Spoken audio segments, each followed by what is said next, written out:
الحمد لله نحمده ونستعينه ونستغفره ونعوذ بالله من شرور أنفسنا ومن سيئات أعمالنا من يهد الله فلا مضل له ومن يضلل فلا هادي له وأشهد أن لا إله إلا الله وحده لا شريك له وأشهد أن محمدا عبده ورسوله أرسله بالحق بشيرا ونذيرا أما بعد فأعوذ بالله من الشيطان الرجيم بسم الله الرحمن الرحيم ألم تر إلى الذين يزكون أنفسهم بل الله يزكي من يشاء ولا يظلمون فتيلا۔ بزرگان محترم، ملت اسلامیہ کے نوجوانوں اور پردہ نشین خواتین اسلام، اللہ رب الجلال ہم سب کا تنہا خالق، تنہا مالک اور ہم سبھی کا تنہا معبود برحق، ہر قسم کی تعریف و توصیف، ہر طرح کی حمد و ثنا،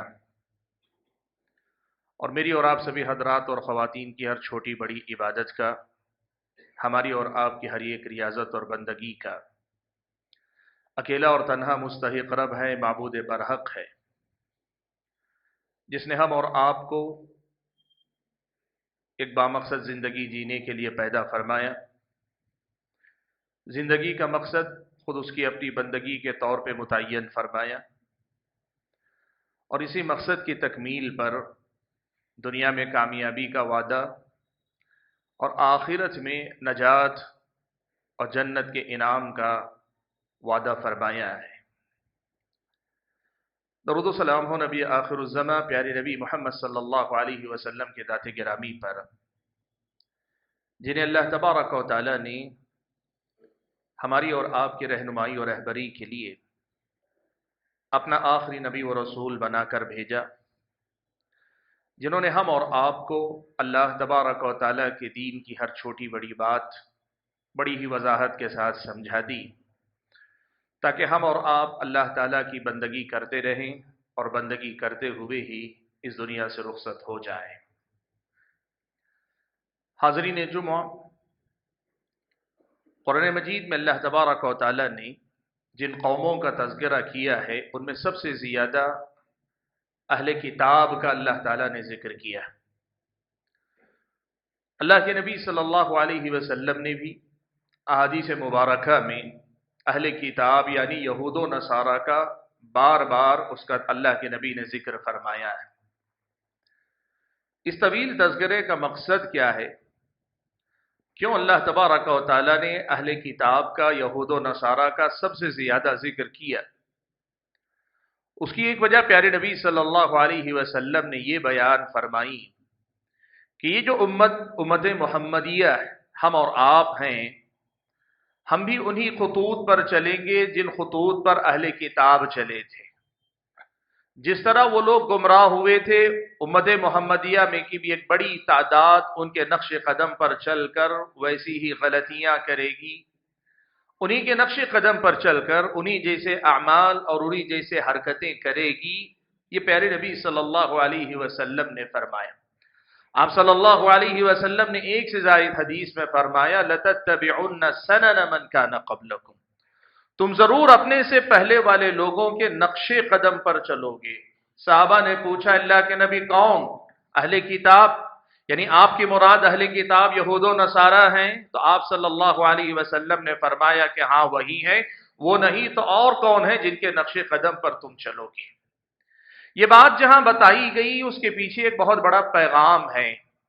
اور وہ پیغام یہ ہے کہ دیکھیں، امت میں جو گمراہی آئے گی یا خلل آئے گا، ہماری اور آپ کی زندگیوں میں جو بگاڑ پیدا ہوگا،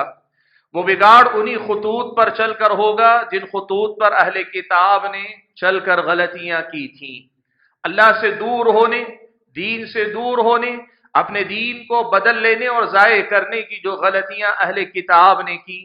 یا پھر یہ کہ کتاب رکھتے ہوئے بے عمل جو ہوئے، دین رکھتے ہوئے دیندار نہ ہوئے، اللہ تبارک و تعالیٰ کی طرف سے آسمانی ہدایت تو رکھتے تھے لیکن ان تعلیمات پہ جو نہیں چلتے تھے، وہ کن غلطیوں کی وجہ سے ایسے ہوئے؟ پیارے نبی صلی اللہ علیہ وسلم نے بتایا کہ امت محمدیہ کا معاملہ بھی یہی ہوگا کہ یہ بھی انہی غلطیوں کا ارتکاب کرے گی۔ اور دوسری طرف اس میں پیغام یہ بھی ہے کہ وہ خرابیاں، وہ خامیاں جو اہل کتاب میں تھی، وہ غلطیاں جو یہود و نصارہ نے کی، وہ کمی، وہ خلل جو ان کی زندگیوں میں پایا جاتا تھا، امت محمدیہ کے افراد کو چاہیے کہ وہ چوکنا رہے، ہوشیار رہیں کہ وہ غلطیاں یہ اپنی زندگی میں نہ کریں، ورنہ جو انجام ان کا ہوا، غلطیاں کرنے والوں کا بھی وہی انجام ہو سکتا ہے، گرچہ وہ اس امت محمدیہ سے تعلق رکھتے ہوں۔ حاضرین گرامی، آج اسی بنیادی تعلیم کو سامنے رکھتے ہوئے میں نے آپ حضرات کے سامنے قرآن مجید کی ایک آیت پڑھ کر سنائی، جس آیت میں اللہ تبارک و تعالی نے اہل کتاب، خاص طور پر یہودیوں کی ایک بڑی کمزوری کا تذکرہ فرمایا، بہت بڑی غلطی کا تذکرہ فرمایا ہے، ایک ایسی غلطی جس غلطی کا وجود میری اور آپ کی عملی زندگی میں بھی کہیں نہ کہیں نظر آتا ہے، یا پھر ہمارے اور آپ کے سماج میں ایسے بہت سارے لوگ ہیں جو اس مزاج، اس سوچ یا اسی قسم کی غلطی کرنے والے لوگ ہیں۔ ہمارے اور آپ کے سماج میں ایسی مثالیں قدم بقدم ہم اور آپ کو ملتی ہیں۔ وہ غلطی کیا ہے؟ وہ غلطی یہ ہے کہ آدمی اپنی کوتاہیوں پہ نظر نہ رکھے، اپنی کمی پہ نظر نہ رکھے، اپنی غلطی پہ نظر نہ رکھے۔ بنیادی غلطی ہے۔ اب یہ آدمی اپنی غلطی پہ نظر نہ ڈالنے والا کبھی ایسا ہوتا ہے کہ اپنی غلطیوں سے زیادہ اپنی خوبیوں پہ نظر رکھتا ہے، اپنی کمی کمزوری سے زیادہ آدمی اپنی نیکیوں پہ، گناہوں سے زیادہ اپنی نیکیوں پہ اس کی نظر ہوتی ہے۔ وہ جو بھی نیکی کرتا ہے، چھوٹی کرتا ہے، بڑی کرتا ہے، ایک بار کرتا ہے، بار بار کرتا ہے، بہرحال اس کی اپنی زندگی میں اس کی اپنی نیکیاں ہی نیکیاں ہیں، اپنی غلطیوں اور کوتاہیوں کی طرف سے وہ غفلت کا شکار ہے۔ یا پھر کئی بار ایسا ہوتا ہے کہ وہ اپنی غلطیوں سے صرف نظر کر کے اپنی خوبیوں کی طرف بھی نہیں، دوسروں کی خامیوں پہ نظر رکھتا ہے۔ ہمیشہ یہ دیکھتا ہے کہ میں برا ہوں، یہ سوچنے سے زیادہ فلاں برا ہے، مجھ سے زیادہ برا ہے، موازنے کی شکل میں بھی نہیں، سماج کے دوسرے لوگوں کی غلطیاں پکڑنے، ان کی کمی کوتاہی نکالنے میں دلچسپی رکھتا ہے۔ پیارے نبی صلی اللہ علیہ وسلم نے جن خطوط پہ ہماری اور آپ کی تربیت فرمائی، ان میں سے ایک بڑی اہم تعلیم یہ ہے کہ آدمی کو اپنے گناہوں پہ نظر رکھنی چاہیے، آدمی کو اپنی کمی پہ نظر رکھنی چاہیے، اپنی کوتاہی پہ نظر رکھنی چاہیے۔ یہ نظر اگر اپنے نفس پر، اپنی غلطیوں پر ٹکی رہی تو پھر آدمی کے سدھرنے کے امکانات ہوتے ہیں، آدمی کے ترقی کرنے کے امکان ہوتے ہیں، آدمی کے عمل کی اصلاح کے امکانات ہوتے ہیں۔ اس کے بجائے اگر آدمی صرف اپنی خوبیوں کو دیکھنے میں لگ جائے، اپنی غلطیوں کی طرف سے صرف نظر کر کے، یا دوسروں کی غلطیاں گننے میں لگ جائے اور اپنے نفس کی طرف سے غافل ہو جائے، تو یہ ایک ایسی غلطی ہے جو آدمی کو تباہ و برباد کر کے چھوڑتی ہے، اور یہ ایک ایسی غلطی ہے جو یہودی کیا کرتے تھے۔ یہ یہودیوں کا مزاج تھا، یہ یہودیوں کی سوچ تھی، یہ ان کی اپنی غلطی تھی جو وہ کیا کرتے ہیں۔ قرآن مجید کی جو آیت کریمہ میں نے آپ حضرات کے سامنے پڑھی خطبہ مسنونہ کے بعد، اس میں اللہ تعالیٰ نے یہی بات بیان فرمائی، کہا الم تر الی الذین یزکون انفسہم،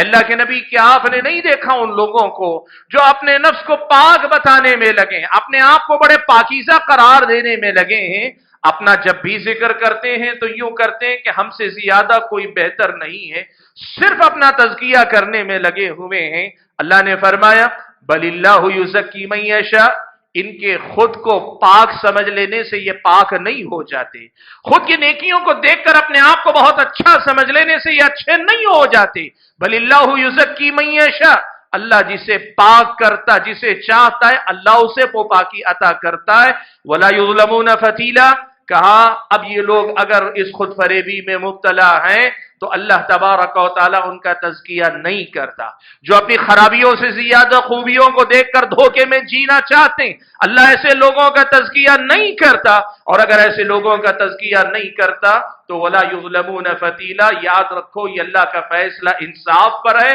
اللہ تعالیٰ رتی برابر بھی ان پر کوئی ظلم نہیں کیا کرتا ہے۔ حاضرین گرامی، اس آیت میں جو تربیت میری اور آپ کی گئی وہ بڑی اہم ہے۔ دیکھیے ایک مسئلہ ہمیشہ یاد رکھیے، جس آدمی کی نظر اپنی غلطیوں پہ ہوتی ہے اس آدمی کے اندر تواضع ہوتا ہے، اس آدمی کے اندر انکساری ہوتی ہے، اس آدمی کے اندر عاجزی ہوتی ہے، اس آدمی کے اندر غلطی کا احساس ہوتا ہے، اس آدمی کے اندر اپنی کمی کا ادراک ہوتا ہے، وہ اپنے آپ کے اندر بہتری کی کوشش کرتا ہے، اسے احساس ہوتا ہے مجھے ابھی بہت کچھ سدھارنے کی ضرورت ہے۔ اور اس کے مقابلے میں اگر آدمی اپنی غلطیوں کی طرف سے سر پہ نظر کر لے اور صرف اپنی خوبیاں دیکھے یا پھر یہ کہ دوسروں کی خامیاں دیکھے تو پھر ایسا آدمی متکبر ہوتا جاتا ہے، تکبر اس کے اندر پیدا ہوتا جاتا ہے، اور متکبر آدمی اللہ تعالیٰ کی رحمت سے، اللہ کی ہدایت سے، اللہ کی توفیق سے سب سے بڑا محروم انسان ہوتا ہے۔ ابلیس بھی اللہ تعالیٰ کے پاس اسی تکبر کا شکار ہو کے برباد ہوا۔ جو آدمی اپنی غلطیوں پہ نظر نہیں رکھتا، اپنی خوبیوں پر یا دوسروں کی خامیوں پہ ہمیشہ نظر رکھتا ہے، اسلامی شریعت کی نظر میں ایسا آدمی وہ غلط کار ہے جو اپنے پیروں پہ خود کلہاڑی مارتا ہے۔ سبحان اللہ۔ آپ دیکھو یہودیوں کا معاملہ کیا تھا، آپ کو معلوم ہے، ہزار خرابیاں تھیں، ہزار خرابیاں تھیں۔ انبیاء کو جھٹلاتے تھے، انبیاء کو قتل کرتے تھے، انبیاء کو تکلیف دیتے تھے، انبیاء پہ ایمان نہیں لاتے تھے، اللہ کی کتابوں میں تحریف کر دیتے۔ بہت بڑے جرم اللہ نے گنائے، ان کے جرم یہودیوں کے اللہ نے بڑے گنائے، لیکن ان کو زام اس کا تھا ہم اہل کتاب ہیں، ہم آسمانی کتاب کو ماننے والے۔ صرف یہ تھا کہ ہمیں اللہ نے اہل کتاب بنایا، اور یہ کہتے تھے نحن ابناء اللہ و احباؤہ، ہم اللہ کے بیٹے ہیں اور اللہ تعالیٰ کے بڑے چہیتے ہیں۔ اسی زام میں جیتے رہے کہ کسی زمانے میں اللہ نے ہمیں اس دنیا کا سب سے زیادہ محترم قبیلہ یا محترم قوم ہمیں اللہ نے بتایا، بڑے انعامات اللہ نے ہم پر کیے۔ یہ کبھی نہیں دیکھا کہ ان انعامات کے نتیجے میں جو عمل تمہیں کرنا چاہیے تھا تم نے نہیں کیا، اور عمل نہ کرنے کی وجہ سے آج تمہاری جو صورتحال ہے یہ ہے کہ آج تمہیں اپنے اہل کتاب ہونے کا حوالہ دینے کا بھی حق نہیں رہ گیا، اس لیے کہ تم نے کتاب کی پیروی نہیں کی۔ لیکن ان ساری باتوں سے سر پہ نظر عربوں سے جب بات ہوتی تو ہمیشہ کہتے ہم اہل کتاب ہیں، تم جاہلیت کے دور کی پیداوار ہو، ہم آسمانی کتابوں کے ماننے والے ہیں۔ اور یہی کہتے انبیاء کو قتل کر کے اتنے سارے جرائم کی فہرست، بڑی لمبی فہرست۔ کبھی قرآن میں یہ بھی پڑھ کے دیکھیے کہ اہل کتاب کے جرائم اللہ تعالیٰ نے کیا گنا۔ بلا مبالغہ آپ کو سینکڑوں جرائم ملیں گے، اکا دکا کی بات نہیں، 100 سے زیادہ آپ گن لے سکتے ہیں، 20 جرائم آپ کو مل جائیں گے یہود و نصارہ کرتے تھے، لیکن پھر بھی اسی الزام میں جیتے تھے کہ ہم اہل کتاب ہیں، ہم اہل کتاب ہیں۔ ہماری اور آپ کی تربیت کی گئی کہ دیکھو یہ روش کہ ہم مسلمان ہیں کہ صرف نعرہ دینا، یا صرف ہم کتاب و سنت پر چلنے والے صرف یہ نعرہ دینا، یا صرف اپنے آپ کو ایمان سے نسبت دے کر مطمئن ہو جانا، اس کے بجائے اپنی کمیوں کی طرف سے سر پہ نظر کر لینا، یہ یہودیوں کا طریقہ ہے، یہ یہودیوں کا مزاج، یہ یہودیوں کا انداز ہے۔ اسلام نے آپ کی ہماری تربیت ایسی نہیں کی۔ پیارے نبی صلی اللہ علیہ وسلم نے صحیح بخاری و مسلم کی روایت میں ایک بات بیان فرمائی۔ آپ صلی اللہ علیہ وسلم نے فرمایا انظروا الی من هو دونکم ولا تنظروا الی من هو فوقکم فانه اجدر الا تزدروا نعمت اللہ علیکم۔ اللہ کے نبی نے فرمایا کہ دیکھو تم اس آدمی کو دیکھو جو تم سے کمتر ہے، اس کو نہ دیکھو جو تم سے زیادہ بہتر ہے۔ کیوں؟ اس لیے کہ اگر اپنے سے کمتر آدمی کو دیکھو گے تو شکر گزاری کا جذبہ پیدا ہوگا۔ شارحین حدیث نے، اہل علم نے اس حدیث کی شرح کرتے ہوئے لکھا ہے کہ دنیا اور دنیا داری کی کسی بھی مسئلے میں اگر دیکھنا ہو تو اپنے سے نیچے والوں کو دیکھو کہ اس کی وجہ سے تمہارے اندر شکر گزاری کا جذبہ پیدا ہوگا، اس کی وجہ سے اللہ تعالیٰ سے تعلق مضبوط ہوگا تمہارے اندر۔ لیکن یہی میزان، یہی ترازو الٹ جانا چاہیے، یہ معیار بدل جانا چاہیے جب آپ اپنے دین کے معاملے میں دیکھیں، اور دین کے معاملے میں ہونا یہ چاہیے کہ چاہے آپ نے کتنی ہی نیکیاں کر لی ہو، اپنے سے زیادہ بہتر لوگوں کو دیکھیں۔ اور اگر آپ سماج کے سب سے بہتر آدمی، آپ کی شہر میں، آپ کی بستی میں، آپ کے خاندان میں، آپ کے علاقے میں، آپ کے ملنے جلنے والوں میں آپ سے بڑا کوئی نیک نہیں بھی ہے، تو کم سے کم یہ دیکھو کہ اللہ نے جو معیار متعین کیا، اللہ کے پاس بندگی کا جو کمال ہے، اس درجے کو جب دیکھو تو تمہارے اندر یہ احساس پیدا ہوگا کہ میں ابھی ناقص ہوں، میں ابھی ادھورا ہوں، مجھے اور سفر کرنا ہے، مجھے اور بہت کچھ کمانا ہے۔ یہ احساس تمہارے اندر پیدا ہوگا، اور یہی تمہاری اپنی ضرورت ہے۔ اصل میں تمہاری ضرورت یہی ہے۔